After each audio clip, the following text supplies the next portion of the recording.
Guys welcome back to fight. అబ్బా సందు దొరికితే చాలయ్యా, ఎన్టీఆర్ ఎప్పుడెప్పుడు దొరుకుతాడా అని యాంటీస్ కాచు కూర్చుంటారు అనమాట.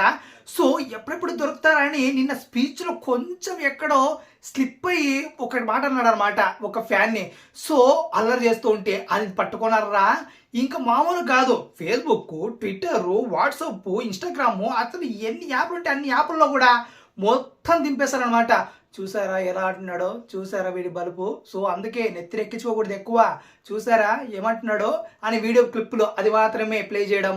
సో ఇంత పెద్ద స్పీచ్ 25 నిమిషాలు ఇచ్చాడు, అదన్నీ పక్కన పెట్టేశాడు. ఇన్ని హైలైట్ సీన్ మాట్లాడాడు, అదన్నీ పక్కన పెట్టేశాడు. యాంటీస్కి ఇది మాత్రమే కనపడింది. ఇట్ ఇస్ స్ట్రైట్ గుడ్డి చూపు అంతే, ఇంకేం మాట్లాడలేం వాళ్ళ గురించి. అంతకంటే మనం బెటర్ ఎక్స్పెక్ట్ చేయలేం. ఎస్, ఎన్టీఆర్ ఫ్యాన్స్ అంతకంటే ఎక్స్పెక్ట్ చేయలేరు. సో అలాంటి వాళ్ళ కోసమే నేను ఇప్పుడు ఒక వీడియో తెచ్చా. అసలు ఏం జరిగింది, ఎలా జరిగింది, అసలు ఫ్యాన్స్ ఎందుకు అలర్ చేశారు, ఎందుకు ఎన్టీఆర్ కంట్రోల్ చేశాడు అనేది ఇప్పుడు ఒక్కసారి ప్లే చేస్తారు, చూసేయండి, తరించండి.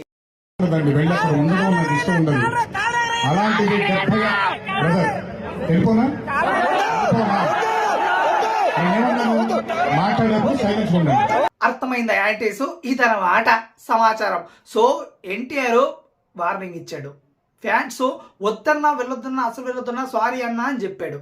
అతను ఎవరైతే అలర్ చేశాడు, ఎందుకు అలర్ చేశాడు, కలరెత్తన్నా అసలు ఇంత ఎమోషనల్గా ఒక కంటెంట్ గురించి మాట్లాడుతున్నాడు. ఆ టైంలో ఫ్యాన్ కలరెత్తన్నా అని సంబంధం లేకుండా మాడితే జస్ట్ కంట్రోల్ చేశాడు అంతే. సో వెంటనే ఫ్యాన్ రియాక్ట్ అయ్యి వద్దన్న వెళ్ళొద్దు అని చెప్పాడు. This is the conversation between hero and fans. అంతే, ఎన్టీఆర్కి తన ఫ్యాన్స్కి ఉన్న బాండింగ్ ఇది.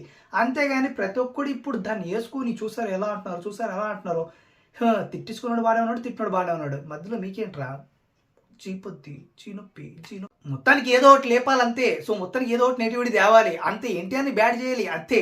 మొత్తానికి ఇది ఒక సంకల్పం అంతే. సో ఇది భయ్యా యాక్చువల్ నిజమైతే.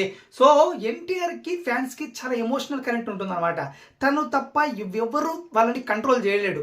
ఎన్టీఆర్ కనీసం చూసారు కదా, స్టేజ్ నేను ముందుకు వస్తున్నా, ముందు రవకపోతే నేను ముందుకు వస్తా అని పర్మిషన్ తీసుకొని వచ్చాడు. అంటే వాళ్ళ కెపాసిటీ ఏంటో తెలుసు. సో ఎన్టీఆర్ ముందుకు వస్తే ఏమవుతుంది, అండ్ ఎన్టీఆర్ ఎక్కువసేపు కనబడితే ఏమవుతుంది, అండ్ ఎన్టీఆర్ ఎలివేషన్ ఇస్తూ ఎక్కువ మాట్లాడినా ఓవర్గా ఎక్కువ పొగడిన వాళ్ళ ఫ్యాన్స్ గురించి ఏమవుతుంది అనేది క్లియర్ కట్గా తెలుసు. సో తన ఫ్యాన్స్ని ఎవరు ఆపలేరు, అది అతనికి తెలుసు. సో అందుకే తూచి మాట్లాడతాడు. ఎవరైనా ఫ్యాన్స్ గలాట్ చేస్తున్నారంటే ముందుగానే వార్నింగ్ ఇస్తాడు. సో అది స్వీట్ వార్నింగ్ లాగా ఇస్తాడు. సో అంటే తనకు తానే కంట్రోల్ చేస్తాడు. అంటే ఎందుకు, భయంతో. ఏమైనా వీళ్ళు అల్లరి చేశారనుకో, పోలీసు దెబ్బేశాడనుకో, మళ్ళీ ఎందుకు రా అని. సో ఇలాంటివి తనకి తన ఫ్యాన్స్ బాండింగ్ మధ్యలో ఉంటాయి.